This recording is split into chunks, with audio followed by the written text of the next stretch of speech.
Bonjour à toutes et à tous et bienvenue dans un nouvel épisode du podcast ML2. Débrief de la 12e journée de Ligue 2. On a été un petit peu submergé, voilà, avec tous ces matchs à jouer, ces matchs en retard qui sont intercalés, ces journées qui se sont enchaînées ces dernières semaines. Mais nous voici de retour pour débriefer la 12e journée avec pas mal d'enseignements, pas mal de nouveautés aussi. Un nouvel entraîneur qui a fait ses débuts sur son banc. Quelques tendances qui se sont confirmées, d'autres qui s'inversent. On va en discuter. On n'est que deux pour faire ce débrief-ci. Mais voilà, une compagnie qui est très importante et très précieuse, celle d'Étienne Comte de Malick 2. Salut à toi, Étienne. Merci Julien, bonjour et bonjour à tous. Voilà, donc ce débrief, on va commencer par afficher les résultats, si tu veux, si tu me le permets. Je vais essayer de partager mon écran avant toute chose, mais voilà, il y a eu quelques résultats intéressants, à commencer par une nouvelle défaite pour Lorient. Est-ce qu'on s'attendait à un tel résultat à Clermont comme ça pour toi, Étienne, est-ce que ça, comment dire, est-ce que ça pendait au nez aux hommes d'Olivier Pantaloni, ou est-ce que c'est un peu la surprise pour toi? C'est toujours dangereux d'évoluer contre une équipe qui vient de changer d'entraîneur, qui vient d'avoir le fameux choc psychologique, qui du coup peut éventuellement jouer dans un système complètement imprévisible. D'ailleurs, le match d'avant, c'était pas Batles, mais l'intérimaire Emmanuel Lias qui entraînait Clermont.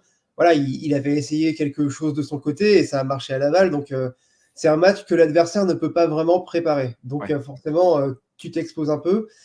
Et puis, tout de même, côté Lorientais, ça fait quand même pas mal de faux pas cette saison. Et, là, ils sont quand même passés sous les 2 points de moyenne. Donc, si tu veux concurrencer le Paris FC, si tu veux jouer le titre, c'est un peu insuffisant. Déjà 3 défaites cette saison.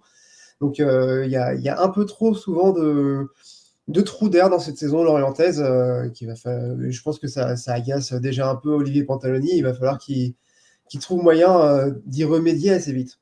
Ouais. Alors avant de parler plus en détail de chaque match, on va voir tous les résultats de cette 12e journée qui s'est achevée hier soir avec la victoire de Metz à Ajaccio, quand même, hein, petit exploit quand même.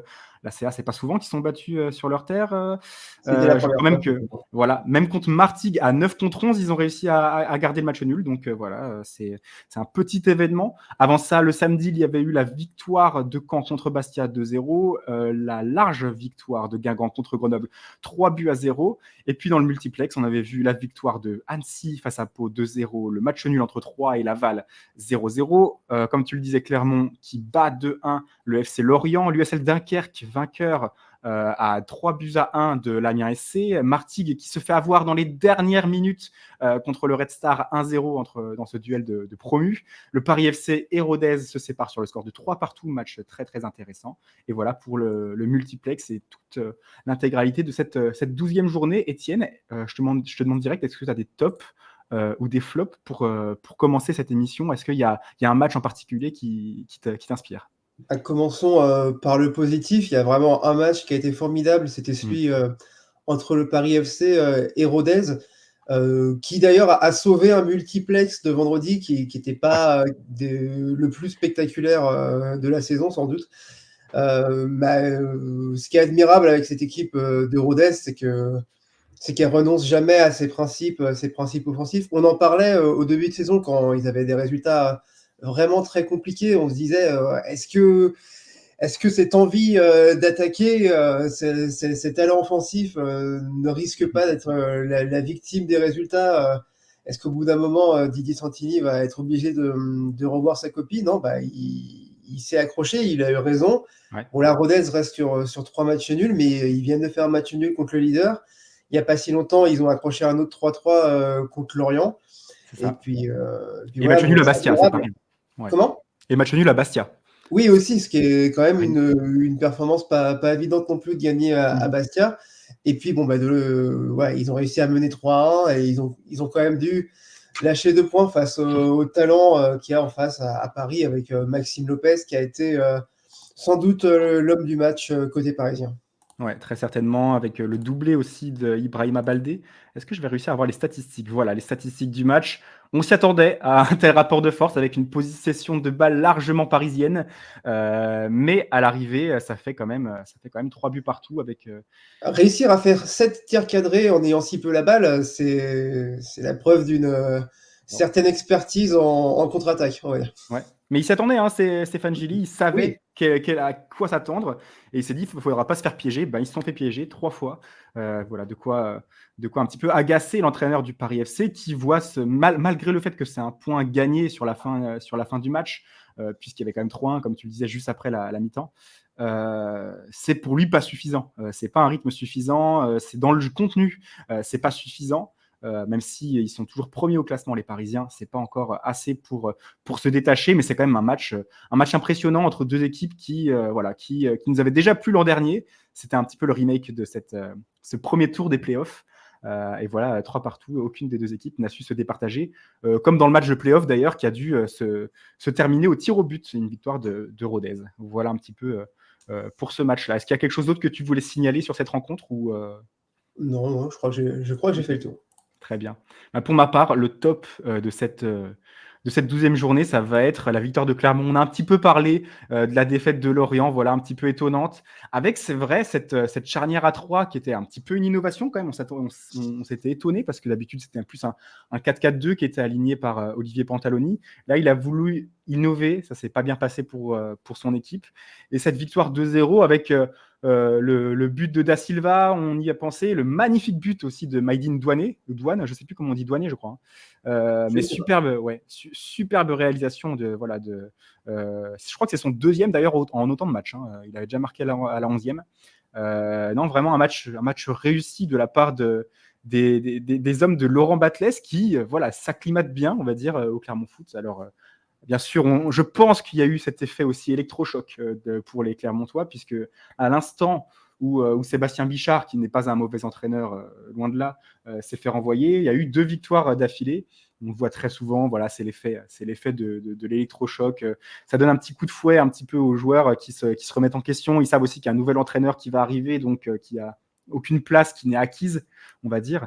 Et voilà un petit peu le résultat pour Clermont qui prend 2 victoires d'affilée. Et voilà la première victoire de Laurent Batles à domicile avec une bonne charnière centrale, un Jacquet aussi. Je me demande si il n'est pas décisif à un moment aussi Moi, c'est lui qui fait la tête sur le coup franc que Da Silva reprend Ouais. sur la ligne finalement.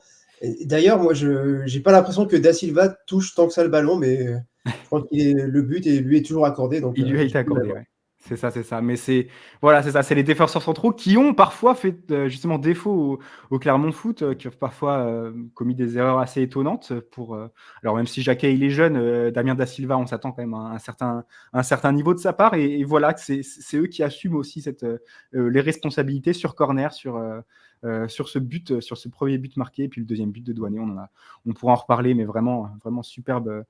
C'est bien aussi de voir certains joueurs qui étaient un peu moins en vue en début de saison, qui prennent confiance. Voilà, du côté de Clermont, je pense qu'il fallait lancer la machine. Peut-être que ces 2 victoires-là vont faire du bien pour le reste de la saison. En tout cas, les voici 11e au classement. On parlera un petit peu plus en détail du classement juste après. Mais voici pour mon top. Je voulais quand même souligner le bon retour en forme des Clermontois. Après, surtout contre Lorient, hein, c'est loin d'être évident quand même de gagner contre les Lorientais. J'ai pas noté les statistiques, on va y revenir tout de suite. J'ai fait un misclick. On va revenir sur les statistiques rapidement, mais c'était un match assez équilibré globalement, ce qui est plutôt rare parce que Lorient a l'habitude de dominer ses matchs. Alors, est-ce que les statistiques veulent bien s'afficher? Voilà, 12 tirs à 9, donc même une légère domination au nombre de tirs et de tirs cadrés pour les Clermontois. La possession n'est pas outrageusement à l'avantage des Lorientais. Donc voilà, même s'il y a eu beaucoup plus de coups de pied arrêtés pour nos amis Merlu, ça fait toujours 2 buts à 1, j'ai dit 2 buts 0. 2 buts à 1 pour les Lorientais qui avaient réduit l'écart grâce à Ayegun Tosin sur penalty juste après le but du 2-0 pour Clermont. Donc voilà, un petit peu les Lorientais renvoyés à leurs études. Et puis dans le cadre des flops, est-ce que tu avais sélectionné une équipe, un match, un acteur en particulier, Étienne? Bah alors, c'est un peu évident quand on regarde les scores, mais il y a plus que ça. Mon flop du week-end, c'est Grenoble. Non pas qu'ils aient fait un mauvais match à Mm. Guingamp, parce que Grenoble a eu beaucoup d'occasions. Après le premier but, voilà, ils ont quand même réagi dans le jeu. Mais ce qui m'inquiète avec Grenoble, c'est le scénario des saisons qui se répètent un peu. C'est-à-dire que à peu près dès qu'on passe à l'heure d'hiver ou qu'il fait moins de 10 degrés dehors, cette équipe a tendance à s'effondrer, à perdre le rythme. L'année dernière, ils avaient aussi très bien commencé avec Vincent Ognon.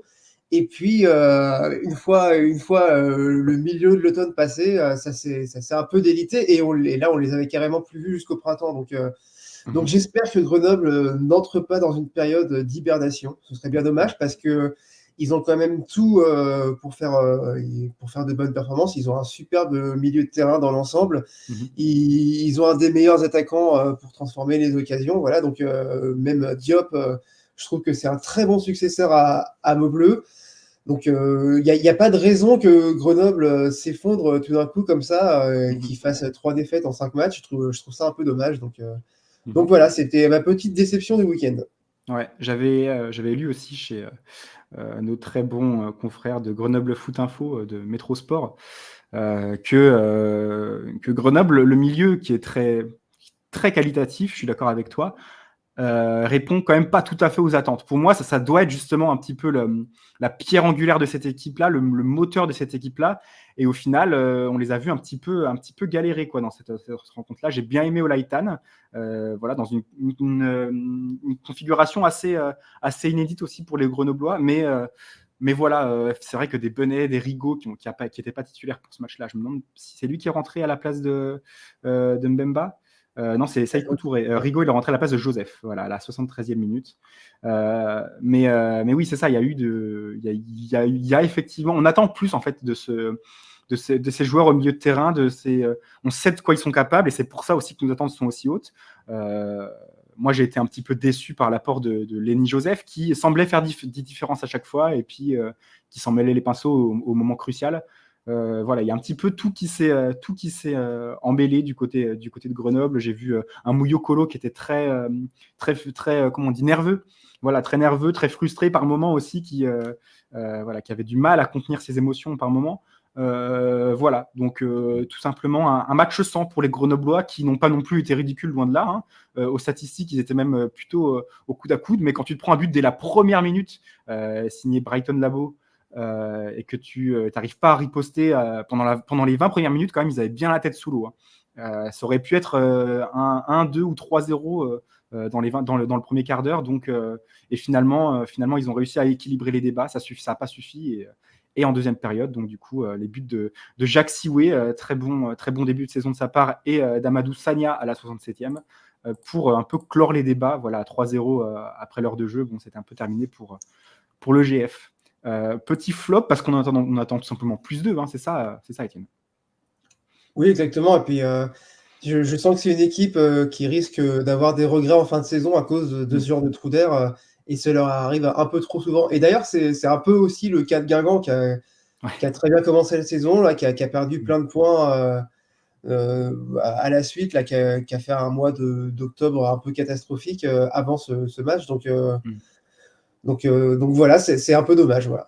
Ouais. Et puis mon flop à moi de mon côté, allez, je vais être un petit peu sévère, mais ça va être le Pau FC. C'est-à-dire que ton entraîneur, tu sors de deux défaites déjà. Tu sors d'une défaite 3-0 à 3, qui aurait pu être un 5-0 si ton gardien n'avait pas sorti deux parades sur penalty. Ton entraîneur sort un coup de gueule, voilà, il enfonce un peu le clou, voilà, il y a des joueurs qui vont devoir faire mieux, on attend plus d'eux, en insinuant qu'il y en a certains qui se cachaient, qui n'étaient pas du tout au niveau qu'on attendait. Et qu'est-ce que tu fais chez un match chez Annecy? Alors Annecy, très bon début de saison, hein, on ne va pas du tout dénigrer ça, mais c'est quand même pas non plus une équipe qui... c'est pas on ne parle pas d'un Lorient, d'un Paris FC, d'un FC Metz qu'on attend forcément dans les 3-4 premières places à la fin de la saison. Voilà. Même si le FC Annecy est troisième pour l'instant, c'est quand même une équipe qui a ses failles et qui l'a montré à plusieurs reprises, même si elle a peu perdu.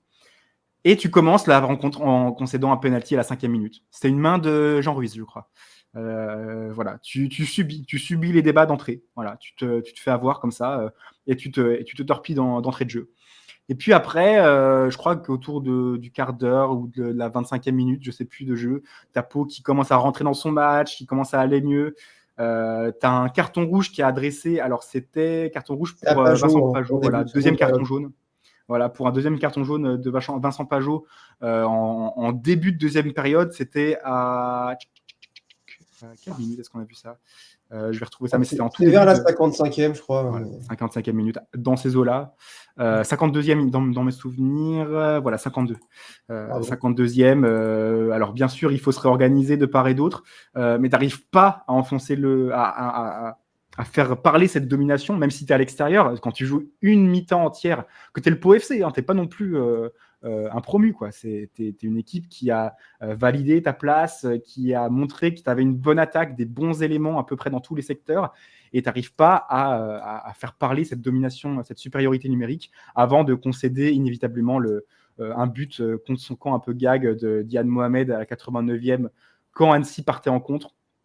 Donc voici la domination paloise. Voilà, 13 tirs, seulement 2 cadrés, avec l'ensemble de la deuxième mi-temps pratiquement à 11 contre 10, avec cette possession largement en ta faveur, beaucoup plus de corners et, à ton avantage, beaucoup plus de fautes faites par les Annéciens, et malgré tout, tu n'arrives pas à marquer. Voilà un petit peu pourquoi le coup de gueule contre Pau. On sait qu'ils ne sont pas non plus voilà, dans la zone de relégation, on sait qu'ils ne sont pas encore foutus, mais ça fait 3 défaites d'affilée contre un adversaire certes difficile à battre, mais en tout cas, le point du nul était loin d'être inenvisageable au coup d'envoi de la rencontre.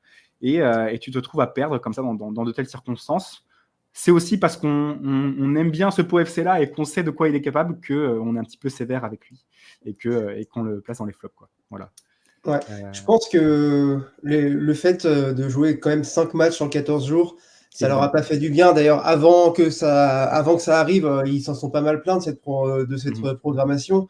Et ouais, je pense qu'ils sentaient peut-être un peu le coup venir parce que Pau c'est vrai que c'est une équipe qu'on aime bien voir parce que c'est une équipe assez spectaculaire qui met du rythme, mais forcément c'est un style de jeu énergivore et si les batteries sont un peu vides, et tout simplement ça ne marche pas, quoi. Et je pense qu'ils sont arrivés un petit peu épuisés à la fin de ce marathon et malheureusement, ils n'ont pas trouvé une autre façon de jouer en dépensant moins d'énergie. Alors, mais ça, c'est facile à dire et très dur à faire.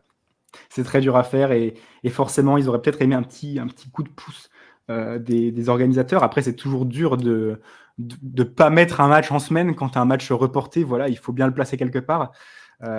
Mais quand on voit finalement le classement et les états de forme respectifs des équipes, le Sporting Club de Bastia n'a plus gagné depuis 6 matchs maintenant et était l'autre équipe qui devait jouer justement contre Pau ce match en retard et qui avait cet enchaînement de rencontres. Alors certes, ils n'ont pas beaucoup perdu non plus, mais voilà, Bastia qui a fait sa deuxième défaite de la saison seulement.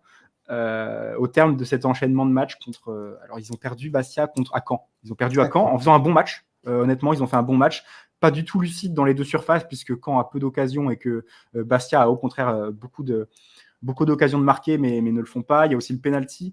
On parlera de cette main qui n'a pas été sifflée dans la surface, main de Quentin Lequeuch, qui n'a pas été sifflée dans la surface cannaise. Voilà, ça fait partie du scénario du match. Et donc, du coup, de cette déception pour les Bastiais. Mais on voit aussi qu'eux, ils sont aussi à la peine, alors qu'ils avaient très bien commencé la saison, à cause de cet enchaînement un peu fortuit lié à la grève des transporteurs en Corse, qui a dû déplacer ce Pau Bastia au mois d'octobre, au mois d'octobre, alors qu'il était prévu fin septembre ou tout début octobre.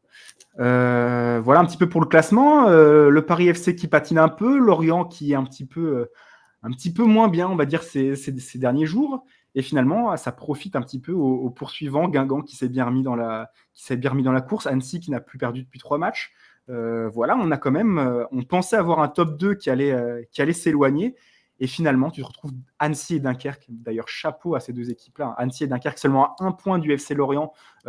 J'aurais pas mis forcément une pièce dessus, même si on connaît la qualité de ces deux effectifs. Le FC Metz qui s'est bien relancé aussi après une nouvelle défaite.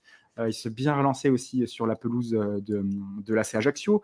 Guingamp, comme je disais juste avant, qui a 4 points finalement du top 2, qui s'est bien relancé. Amiens qui est un petit peu à l'arrêt avec cette défaite à Dunkerque. Grenoble, Laval qui sont un petit peu dans le dur eux aussi alors qu'ils étaient plutôt bien juste avant. Et puis dans le bas du tableau, finalement, il y a des équipes qui étaient mal en point, qui ont enchaîné 2 victoires, les Clermont, les Caen, les Red Stars, on n'en a pas beaucoup parlé, mais le Red Star qui bat Martigues sur un penalty à la dernière minute. D'ailleurs, j'ai revu l'action avec la main de Solvay qui lui vaut son expulsion à la 97e. Ouais, Je suis même pas sûr que le tir soit cadré, ou que c'est un centre ou un centre-tir, je sais pas trop. Je suis même pas sûr que ce soit cadré. Il n'y a peut-être pas besoin de mettre la main nécessairement. Je crois qu'il la touche parce qu'il me semble qu'il y a un joueur de Red Star qui arrive au centre pour la reprendre. Je crois que c'est ça. Mais oui, le ballon n'allait peut-être pas dans le but. Donc, voilà, c'est ça. Et ça fait mal. Mais après, franchement, très honnêtement, ce match-là, c'était pas non plus un classique. Et finalement, ça tourne en faveur du Red Star qui a un peu plus la confiance que Martigues ces derniers temps. Et ça s'est senti un petit peu sur la pelouse. Voilà. Donc, finalement, la bataille entre les deux promus qui tourne en l'avantage du champion en titre de national. Rodez qui ne perd toujours pas, voilà, qui continue à prendre un point par-ci, par-là. Alors, il ne s'éloigne pas nécessairement de la zone rouge, surtout que Troyes est sur une belle série de 3 matchs en défaite, 7 points pris la semaine dernière avec les victoires. Alors, il y avait victoire à Caen, victoire contre Pau et match nul contre Laval, du coup. Et là, c'est Ajaccio qui se rapproche de la zone rouge. Est-ce qu'on doit s'inquiéter pour l'ACA, à ton avis, Étienne ? Oui, un peu, oui. Oui, moi, ouais. Je t'avoue que je suis un peu inquiet parce que déjà, comme souvent, ils prennent pas de points à l'extérieur, mais vraiment pas du tout. Ils en ont pris qu'un seul, je crois, depuis le début de saison. C'est ça. Et à domicile, pour avoir vu le match d'hier soir et une petite moitié du match contre Bastia, je vois pas grand-chose d'enthousiasmant dans le jeu, à part Soumano, hein, qui fait des bons matchs, qui avait fait un bon match à Amiens notamment. Mais c'est pas très enthousiasmant ce qu'on voit pour l'instant. D'ailleurs, Mathieu Chabert l'a dit lui-même, hein, il veut une équipe plus conquérante, qui défend plus en avançant. Donc s'il le dit, c'est bien que pour l'instant, ce n'est pas le cas. Ouais. Donc oui, il va être temps de se réveiller très vite pour Ajaccio. Alors, qu'est-ce qui t'inspire, toi, ce classement au global, on va dire, parce que j'ai beaucoup parlé, voilà, avec le Paris FC qui est finalement pas complètement, qui fait pas complètement course seul en tête, hein, puisqu'il a portée de fusil du FC Lorient et puis quand même des poursuivants, un top 5 qui est assez intéressant, assez passionnant à suivre avec finalement, tu vois, Dunkerque qui perd peu. Dunkerque, pardon, qui perd, mais qui fait peu de matchs nuls, pardon. Annecy qui perd très peu de matchs, au contraire. C'est un petit peu. Voilà, on a des bons outsiders quoi, cette année. Ça fait plaisir. La saison dernière, on avait Laval qui était même plus haut que ça, parce qu'ils étaient même leaders, mais Annecy et Dunkerque, ouais, ils sont en train de confirmer là. Donc on est trop loin dans la saison pour dire que c'est juste un tube de l'été ou quelque chose comme ça. Donc bravo à ces équipes, quoi. Non, mais alors, à Dunkerque, ils affichent toujours une ambition à long terme qui est un peu plus haute. Donc, même si on est un peu surpris de les voir là, on se dit que c'est dans leur plan. Annecy, voilà, ils sont vraiment au-dessus de ce qu'on pouvait espérer, surtout en ayant perdu quelques joueurs importants, notamment en défense. Donc, ouais, c'est vraiment bien. Et puis, pour ce qui est du bas de tableau, j'observe que Troyes est en train de se réveiller. Ils sont plus qu'à 10 points des playoffs là. Donc mon pronostic au début de saison, il va peut-être se réaliser. Non, mais voilà, je pense que c'est une équipe qui est convalescente, qui va peut-être réussir à sortir de la zone rouge en pas trop longtemps, quoique Caen va aussi accélérer, donc ce sera pas facile. Ajaccio aussi peut-être, mais voilà, il y a que Martigues qui me semble pas condamné, mais très très mal en point. Donc, mais sinon ça reste ouvert pour tout le monde. Et finalement qui a 3 points malgré le fait que l'équipe est très mal en point. Donc ça en dit long sur le fait que ce championnat est encore très très homogène, très difficile à lire. Moi je reviendrai un petit peu sur le retour en forme de Caen, qui est, je vais pas dire un trompe-l'œil. Ce serait difficile de dire un trompe-l'œil, mais on va dire qu'une victoire à Guignon contre Martigues, bon, certes, c'était une belle victoire et importante victoire. Et puis cette victoire contre Bastia, qui était loin d'être convaincante aussi à Dornano. il y a les ingrédients pour justement se sortir de cette mauvaise passe. Notamment Nicolas Seul qui disait qu'il se félicitait justement de pouvoir aligner une équipe vraiment très différente avec c'était Brahimi qui jouait à droite et Le Bihan qui jouait à gauche de l'attaque, avec Koulibaly qui était associé à Mendy. Donc il avait fait jouer, il avait dit les joueurs les plus méritants, à la fois les plus en forme, mais aussi les plus méritants. Il faisait jouer au mérite cette équipe-là. On s'était étonné un petit peu de la compo de départ, et finalement ça paye quoi, ça paye pour Caen. Donc voilà, un coaching payant. On espère voir Nicolas Seul rester aussi longtemps que possible. On sait qu'il était pas menacé, mais forcément à droite à gauche il y avait des frustrations. On s'y attendait avec les résultats en dents de scie, même on peut dire clairement décevants du début de saison. Ils n'avaient que 2 victoires après 10 journées. Mais voilà, les voilà un petit peu remis en selle. J'en attends beaucoup plus de la part d'un effectif aussi qualitatif. N'empêche que voilà, quand tu as un Alexandre Mendy qui plante presque à tous les matchs, ça fait la différence, quoi. Il me semble évident que si Alexandre Mendy était dans l'équipe d'en face, c'est Bastia qui repart avec les 3 points, parce que il met un but, une volée que oui. Il n'y a pratiquement que lui qui est capable de mettre en Ligue 2. Là, c'est un geste magnifique sur le centre de Le Bihan. Ouais. Et c'est vrai que quand tu mets ça en comparaison avec Bastia qui produit offensivement, mais qui a pas de finisseur, je suis d'accord. Et qui n'arrive pas à terminer ses attaques, forcément, la grosse semaine d'Alexandre Mendy, elle a peut-être sauvé Nicolas Seul, c'est certain. Voilà. On espère que ça durera, que c'est pas juste une embellie temporaire, et que le Stade Malherbe sera un peu plus au niveau de ses ambitions sur la suite du championnat. Et si on allait regarder rapidement la 13e journée, les matchs de la 13e journée avant de conclure, Étienne. Alors, je vais passer la nouvelle bannière, et voici. Et maintenant, dis-moi s'il y a une rencontre en particulier qui te mettrait l'eau à la bouche à tout hasard. Alors, Lorient-Guingamp, derby, c'est peut-être un peu beaucoup. Ouais, quand même. C'est un peu poussé parce que c'est pas si près que ça, mais bon, c'est important quand même pour les deux équipes, et on attend une réaction de Lorient face à une équipe de Guingamp qui est, elle, en train de se réveiller. Voilà, retour de Sylvain Ripoll au stade Yves-Alain Mat. Donc voilà, ça peut être une rencontre avec un peu de saveur. D'ailleurs, elle est le samedi, donc je pense que c'est pour ça. Ouais. Je pense que des côtés des diffuseurs, on a dû penser pareil que moi. C'est pas pour rien. Le FC Metz qui reçoit le SM Caen aussi en match décalé samedi à 20h pour clore cette 13e journée. On rappelle que juste après, il y aura alors il y a des matchs internationaux, je crois, en novembre, juste après là. Mais il va y avoir la Coupe de France, week-end Coupe de France, donc sans les internationaux qui seront partis. Voilà, donc un petit peu pour cette 13e journée. Le Pau FC qui va recevoir le Paris FC. C'est pas un cadeau, ça. Ouais, pas facile quand tu sors d'une telle série. Ajaccio qui va devoir faire mieux devant son public contre le Clermont Foot. Amiens qui reçoit Martigues.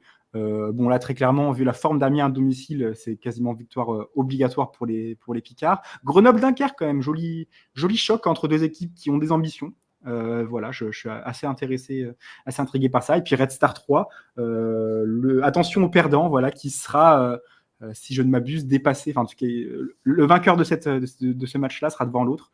Je crois que 3 peut dépasser le Red Star, voilà, en les battant à Bauer, ce qui est loin d'être évident. Même si avec cette série, tout est possible pour les Stacks. Et puis Laval-Bastia, Rodez, Annecy dans les autres matchs qu'on n'a pas cités. Voilà un petit peu pour cette 13e journée. On a fait le tour, je crois, Étienne. Il me semble. Voilà, il me semble, c'est très bien.